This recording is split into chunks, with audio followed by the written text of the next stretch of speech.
Món quà đầu tiên chồng tặng vợ là gì? Ông tặng nhầm cho ai? Tặng nhầm cho ai? Thưa cãi nhau là em quýnh chồng em luôn á. Quýnh luôn á hả? Quýnh mà có lần em cầm dao em chém chồng em luôn. Em đối xử với chồng em, đối xử với anh như một con chó. Anh chỉ yêu em 1 năm nữa thôi. Rồi sau 1 năm anh sẽ không yêu em nữa. Anh là một trong những người nghệ sĩ mà kiểu như một người nông dân ấy. Wow, một bữa ăn rất là trăng mật. Đây là thành quả của hai người đàn bà. Đâu? Ồ, đây là hai cái mà bọn em làm hả? Dạ. Nhìn như là khách sạn 5 sao nhỉ? Đúng rồi. Em tưởng nhà hàng. Anh tưởng là kiểu sự chuẩn bị của nhà Vậy, hàng. vậy anh không tin em làm ra hả? Là em không dám chê. Không em chơi hả?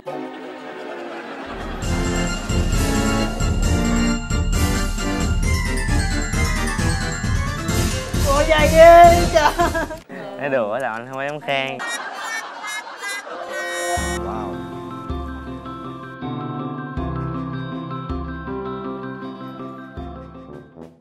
Chúng ta hãy chúc mừng cho một ngày lao động, quên, một ngày hưởng rất là ý nghĩa.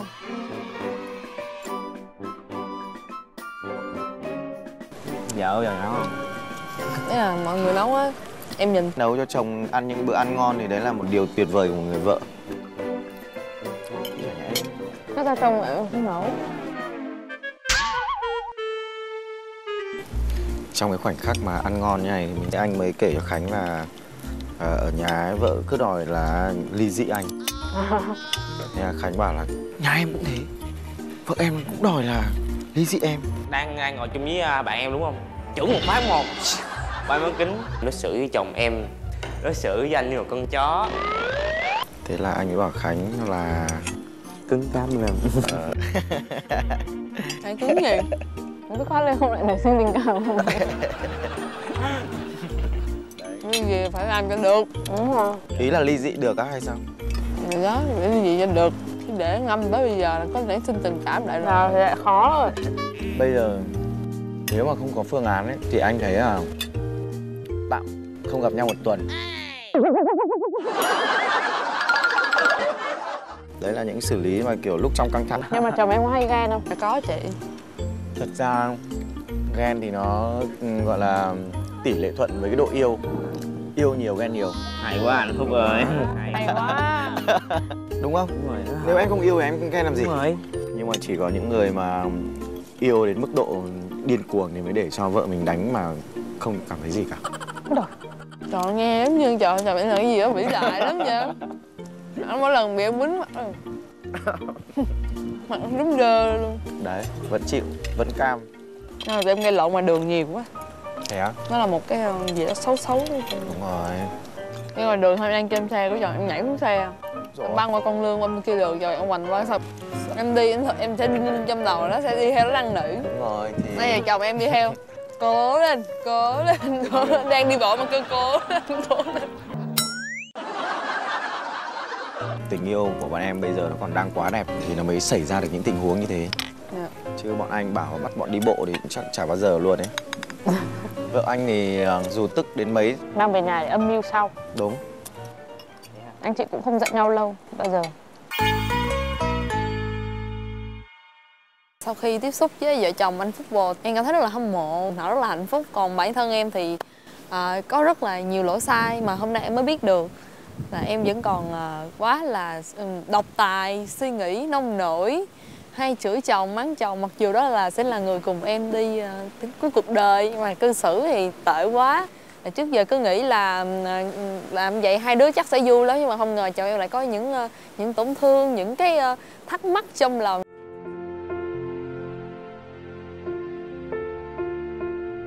Thời gian vừa rồi mình cứ về nhà là mình thường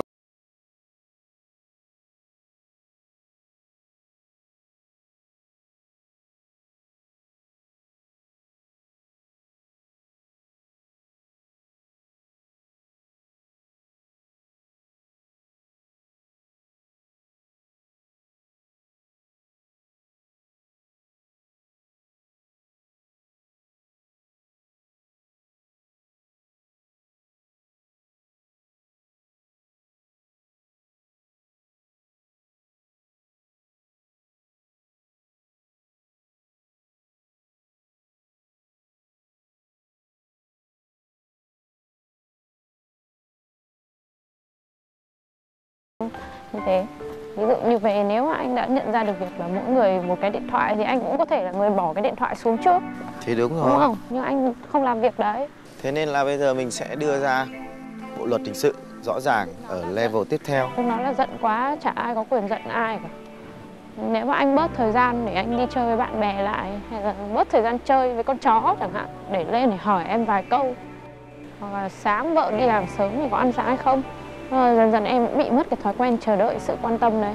Thế cho em đưa ra một luật đi, để nghĩ tiếp cái luật tiếp theo. Em chả có luật lệ về anh cả. Tất cả những công việc anh làm là do anh tự làm sai thôi. Thì đấy, thế thôi, thế anh chỉ đưa ra, anh sẽ đưa ra những cái luật tiếp theo Tật để... xấu của anh em chả bao giờ thấy nó xấu hay gì cả, nhưng mà anh phải phân biệt được cái việc đấy thôi. Khi mà lúc nào mà em cần anh thì anh phải sắp xếp để cho nó hài hòa được vào. Chứ ví dụ như những ngày em phải đi làm sớm thì cũng vì gia đình, vì con, vì anh thôi, vì sự cố gắng của em, chứ không phải là em muốn như thế đâu. Nhưng mà anh nên học cách tôn trọng cái sự cố gắng của người khác. Bình thường anh rất là hay đèo em đi làm, thì nếu một ngày trong tuần nó chỉ có một ngày thôi thì anh lại không cố gắng nổi. Xong có những hôm em đi bị mưa em sẽ cảm thấy rất là thất vọng. Hoặc là những hôm em về anh bảo anh phải đi tập gym mà không đón được em, trong khi đường thì rất nhiều container, thì em sẽ bị thất vọng dần dần đi về, và em lúc nào cũng dựng cho mình cái trạng thái bực tức. Như thế thì nó sẽ ảnh hưởng đến ngày làm việc của anh thôi. Tại sao? Tại vì anh dậy sớm thì anh làm việc anh không hiệu quả, coi như anh lại mất nguyên ngày đấy. Chẳng có ai dậy sớm mà Tại làm vì việc anh đã không hiệu ngủ quả. trễ rồi. Thế thì anh nên ngủ sớm vào những ngày đấy, để hôm sau có thể đứa em đi làm sớm. Thế tại sao lúc mà em mệt quá em đi ngủ rồi thì anh lại bắt đầu hậm hực là tại sao vợ mình đi ngủ sớm, trong khi cả ngày em đã rất mệt rồi. Sau đấy là anh lại không dậy được sớm, thì em lại phải tiếp tục dậy sớm đi làm. Thế nên đứng ở trong hoàn cảnh của nhau nhìn là em rất chấp nhận việc anh dành thời gian cho thể thao và anh đi tập gym, em sẽ tạo điều kiện cho anh người đấy, nhưng anh phải cân bằng lại để theo với lịch của vợ nữa. Chứ mình đâu sống như thời độc thân đâu. Còn nếu mà để em tự thì còn chả nói làm gì nữa rồi. Thế coi như cả ngày vợ chồng chả nhìn mặt nhau được đến khoảng 1-2 tiếng, đúng chưa? Bây giờ anh cũng chạy từ nhà lên trên quận 1, xong rồi chạy về, xong lại chạy lòng vòng qua đấy, xong Thì đấy bao là giờ công tắc việc. đường. Thì đúng là như thế, nhưng mà nó thì mình cũng phải chấp nhận. Thì đúng rồi, nhưng mà nếu mà em vẫn có thể chạy từ đấy về có sao đâu mà. Thế thì chả còn gì nữa để mà nói. Tốt nhất là em kiếm chỗ khác làm cho nó hợp lý, chứ em làm như thế nó sẽ ảnh hưởng đến cả sức khỏe của anh, cả sức khỏe của em. Và Tại sao lại kêu chỗ khác làm? thì chỗ khác nó sẽ phải tốt hơn, nhưng làm mãi như thế thì nó sẽ ảnh hưởng đến quá nhiều người. Chắc là chỉ vì mình đi mình làm thêm một cái chỗ khác ở trong cộng đồng, mình bỏ việc ở chỗ xa hơn. Không phải, tại vì là nó đang tốn cái sức khỏe của mình quá. Đúng không? Nếu mà một ngày mà anh chạy như thế thì chắc anh làm gì còn sức khỏe để mà anh làm việc của anh nữa. Thì anh vẫn đi tập gym được, anh vẫn đi có thời gian đi cầu lông thể thao đâu Đúng, phải là anh. cái đấy anh đang chỉ đó có rèn luyện sức khỏe để anh phục vụ công việc của anh thôi. Chứ bây giờ nó cũng tăng thêm một cái việc mình phải chạy xe vào cái giờ cao điểm, hít khói, hít bụi ở ngoài đường như thế, nó đã giảm đi bao nhiêu Ai sức cũng như khỏe. vậy hết. Thế nếu em đi về thì em cũng vẫn phải gọi một cái chiếc xe ôm để đi về. Thế em cũng hít khói, hít bụi. Thế anh sẵn sàng để cho vợ mình như thế thì mình, còn mình thì được sống khỏe mạnh sung sướng. Nếu mà đấy là do bản thân anh không muốn cố gắng thôi. Thì đúng rồi, nhưng mà nói chung là cái đấy nó rõ ràng là một vấn đề nó khó khăn với anh thì anh sẽ cố gắng vượt qua, nhưng anh không hứa trước. Không, thế thì thôi đừng hứa cái gì cả.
Mình thì mình đang rất là cố gắng nai lưng vất vả ra để mà làm được một cái gì đấy rất là ổn định để cho con. Nhưng mà thi thoảng thì cũng có rủ chồng đi xem phim. May mà chưa đặt vé, chứ không đến giờ đấy là ông toàn đi tập gym về xong ông kêu ông buồn ngủ quá không đi nữa. Chồng hay là vợ cũng thế thì cũng nên giữ lời hứa với nhau. Bọn mình lúc nãy tranh luận về vấn đề đưa đón nhau.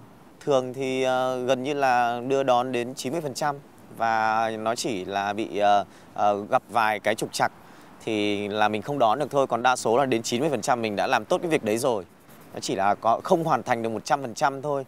Giống như là những hôm nào mà làm việc quận 1 sau đấy là bị trễ giờ và không xử lý xong việc của mình ở quận 1 và mình phải trở về bên quận 7 để đón vợ về nhà. Trong một cái cảm giác mà bạn không hoàn thành công việc của mình ngày hôm đó, bạn lại tiếp tục trải qua một con đường tắc đường. Đó là cả một cái trải nghiệm và cả một cái sự căng thẳng và vượt qua căng thẳng lúc thời điểm đấy.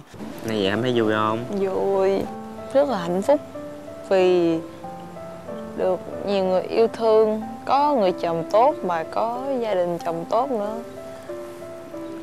Nên trước giờ ai cũng nói là có phước mà không biết hưởng.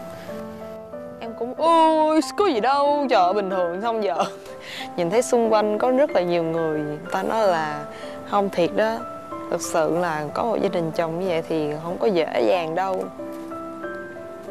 Nên rất là cảm ơn chồng vì đã luôn ở bên vợ. Anh thấy anh cưới được em một người con gái vui tính không? Vui tính. Vui tính dễ sợ luôn không? Nói câu nào cười câu đó luôn. Anh vui tính không? Em cười từ thiện, không thấy vui không thấy vui thiệt sự luôn. Mà hôm nay vui thiệt. Hôm nay vui. Nhiều trải nghiệm mới. Tại vì xưa giờ em thấy anh ít khi nào anh nói chuyện, anh trải lòng mình á. Mà hôm nay em thấy anh cũng đã quen rồi, anh chịu nói, anh chịu chia sẻ, bày tỏ, nói ra những điều anh muốn. Trước nói anh hoài, anh có chịu mở miệng ra đâu. Cái nào cũng muốn người ta tự hiểu chứ mình không nói sao người ta hiểu được. Mà bữa nay thì đã thấy chịu khó nói, chịu khó kể chuyện này nọ, hoạt bát, vui vẻ. Anh thấy anh có khác trước không? Đúng không? Anh khác trước theo chiều hướng rất là tốt luôn. Ngày xưa anh cô đơn trong chính căn nhà của mình. Ngày nay anh đã không còn cô đơn và len lỏi vào phồn hoa đô thị. Chịu khó nói, chịu khó kể chuyện. Ở bên Singapore em sẽ tặng anh một món quà. Đó chính là em thả anh ở đó. Em giả bộ em trốn chỗ nào đó, cho anh đi hỏi đường. Hay. Hỏi đường người ta bằng tiếng Anh. I speak English. I speak English. Yes. Oh, I yes. can speak English. Where do you from? Yeah, I'm from Vietnam. Oh, okay. Okay, how do you fight cho Việt Nam? Là gì? Là gì đó, thấy không? Là ngu rồi. Nè, bây giờ tôi giả bộ tôi là người Thái nha. Sao quá đi ca? Thế khủ la la, sụt thế khủ la đai. Vậy là bà lạc luôn á bển, còn gì nữa. Đừng nói vậy đi. Đau quá à. We are come back my firm. Đang kêu đau quá à. We are come back my firm là gì? Một cái từ mà không có một cái ý nghĩa, cũng không có sự chính tả nữa hết trơn. My đâm.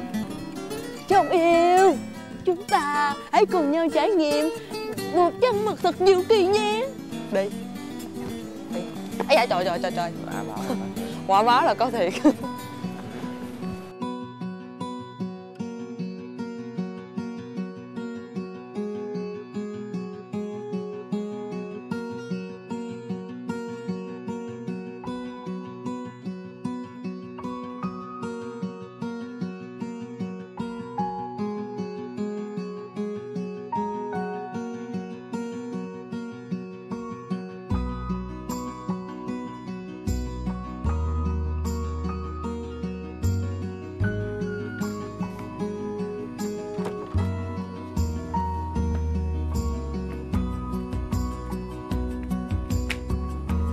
Nay là đã có một cái kế hoạch để mà tặng quà cho chồng. Bây giờ phải làm cho nó bất ngờ mới được.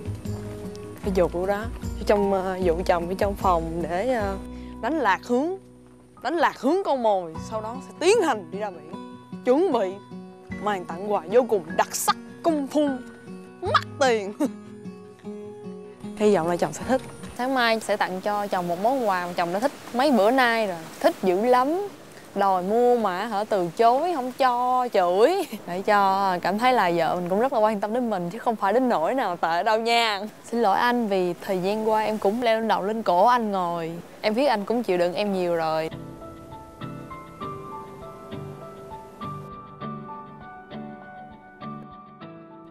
Ủa anh đang đâu rồi? Anh đang ở đâu? Trong phòng mày vợ. Đang trong phòng hả? Dạ. Anh mở tivi lên coi xong rồi đi ra biển nha. Dạ. Ok bà xã. Phải mở tivi lên coi mới được nha. Xin chào ông xã. Thì ngày hôm nay quay clip này là để mường tượng nhớ lại tất cả những kỷ niệm của chúng ta. Không ngờ thời gian qua hết 2 năm rồi mà hai đứa đã dám lấy nhau. Trời ơi, mình cảm thấy thật là khâm phục bản thân của em. Bởi vì sao? Bởi vì dám lấy một thằng tâm thần mới quen nhau mà đã dám xăm tên rồi này nọ lên khắp người. Bây giờ ở trên người không có chỗ nào không có tên em. Và thêm một cái nữa, đó là trời, cảm thấy khâm phục bản thân mình quá. Quen một người mà không hề có một cái sự nghiệp, không hề có một cái gì, chỉ có 2 bàn tay trắng và một thân xác đàn ông. Một thân xác đàn ông, trời ơi, vậy mà dám cưới vợ, dám sinh con, dám nuôi vợ nuôi con. Thì thời gian đầu lúc mà em mới lấy anh á, có rất là nhiều người phản đối, rất là nhiều người ý kiến là sau này em sẽ khổ, em sẽ không được hạnh phúc bởi vì em cưới một người chưa có sự nghiệp, chưa có tiền bạc, chưa có một cái gì hết mà dám cưới người ta. Thì bởi vậy mới nói là thời gian đầu em chưa có tình cảm với anh, em hành xử với anh rất là kỳ cục. Em hay quýnh anh, hay chửi, hay mắng anh làm gì em cũng không công nhận, anh chăm sóc em cũng không có cần. Anh lúc nào cũng là người nghĩ đến em và nghĩ đến con đầu tiên hết. Và thêm một điều nữa là anh lúc nào cũng nhường nhịn em, lúc nào cũng bỏ qua cho mọi sai lầm của em hết. Em thật sự cảm thấy rất là hạnh phúc vì mình đã chọn đúng người. Mặc dù bình thường không có nói vậy đâu, bình thường sẽ quýnh anh, sẽ không bao giờ nói những lời tình cảm với anh hết. Anh thường hay trách em là tại sao em có thể nói lời ngọt ngào với những người khác mà không bao giờ ngọt ngào với chính chồng của mình. Tại vì em ngại lắm, em nói ra mất công tưởng mình lụy xong rồi bắt đầu cư xử bậy bạ. Đó thì anh biết rồi đó, em thời gian qua em cũng ở bên anh, chấp nhận anh là một người chưa có gì trong tay hết, chấp nhận hết mọi thứ để quen anh. Và anh biết rồi, như vậy là cũng gọi là thương rồi đó. Nhưng mà trong cách hành xử của em thì em chưa có đúng với anh. Em không biết anh thích ăn món gì, em chưa bao giờ chăm sóc anh lúc anh bệnh hết. Em toàn nghĩ cho bản thân em thôi. Lúc đầu thì trách anh nhiều dữ lắm, nhưng mà về sau em biết cái người mà có lỗi nhiều nhất mới chính là em. Anh đã giúp em thoát ra khỏi những cuộc vui chơi, thoát ra khỏi những sân si khẩu nghiệp đó, giúp em trở thành một con người tốt hơn. Khi mà tuần nào anh cũng rủ em đi chùa, rủ em đi làm từ thiện hết. Lúc nào cũng muốn là hai vợ chồng mình hướng đến cái thiện, cái đẹp hơn. Và anh đã giúp em từ một con người rất là cục súc, rất là gọi là sao ta, hỗn láo, trở thành một người giờ đây là biết nói dạ, cảm ơn, xin lỗi. Khi mà vào gia đình anh thì biết là mọi thứ trong nhà đều phải dùng 2 từ cảm ơn và xin lỗi thì mới khiến cho gia đình trở nên là hạnh phúc hơn. Em thấy là hạnh phúc khi giờ em nói hết những cái lời suy nghĩ của vợ em từ đó đến giờ. Đến giờ em không bao giờ hay kiểu mà nói chuyện với nhau một cách lãng mạn, một cách tình cảm với nhau, không bao giờ. Mà lần này giờ em nói ra hết những suy nghĩ.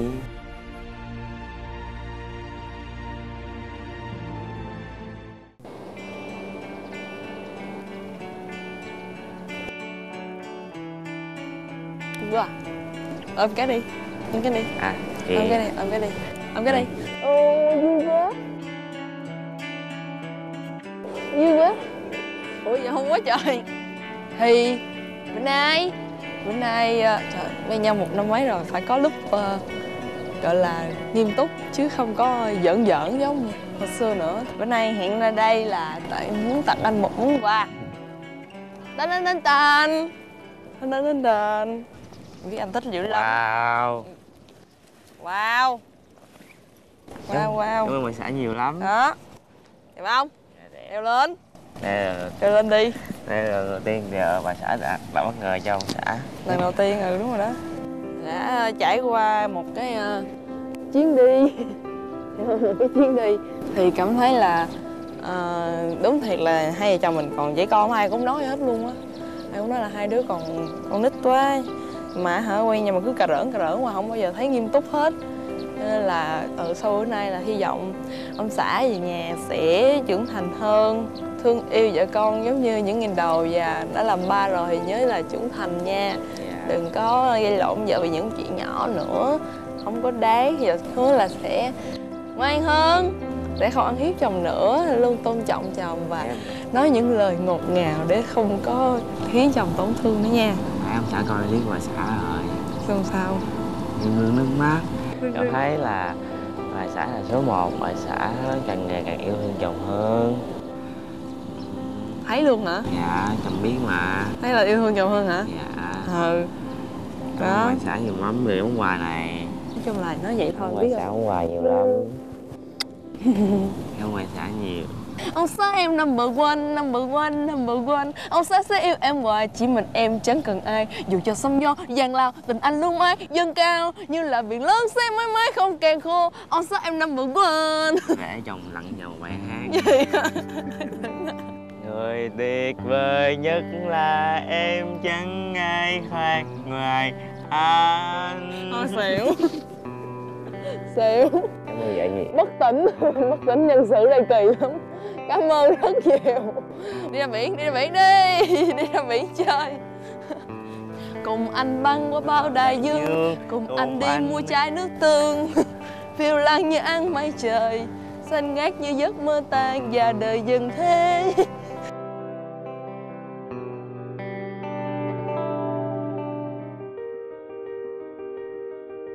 Giúp em việc được không? Dạ, Hiện được. tại thì vợ em đang ở phòng số 015. Anh giúp em đưa cái thư này cho vợ em giúp em ngay bây giờ nhá. Dạ. Ok, cảm ơn anh rất nhiều. Cảm ơn rất nhiều. Dạ, bạn trả chị gửi. Cảm ơn anh. Vợ thân mến, Vậy là chúng ta đã có hơn 6 năm yêu nhau rồi. Anh cũng chẳng nghĩ là mình có thể yêu ai lâu đến vậy.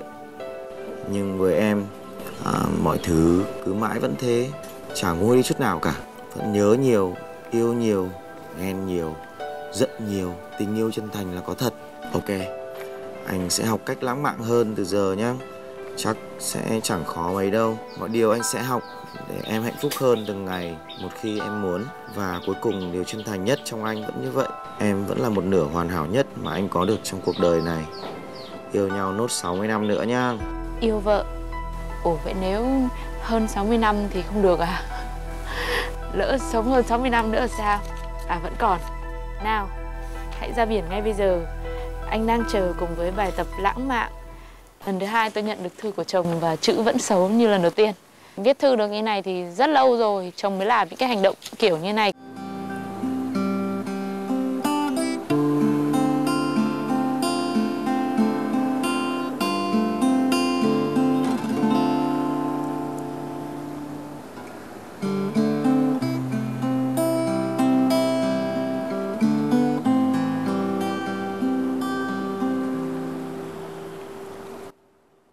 Và chắc sẽ rất tuyệt vời, hạnh phúc sẽ đến cuối đời, gửi em lên bầu trời ngàn sao chứng giám, cho tình yêu ta luôn rạng ngời cho đến mãi sau này.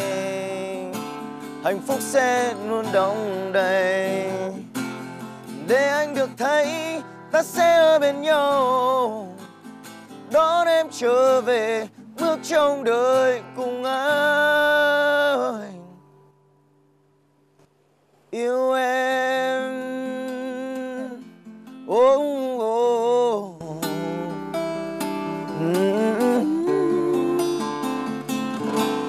Xin yêu em đến tròn 60 năm cuộc đời.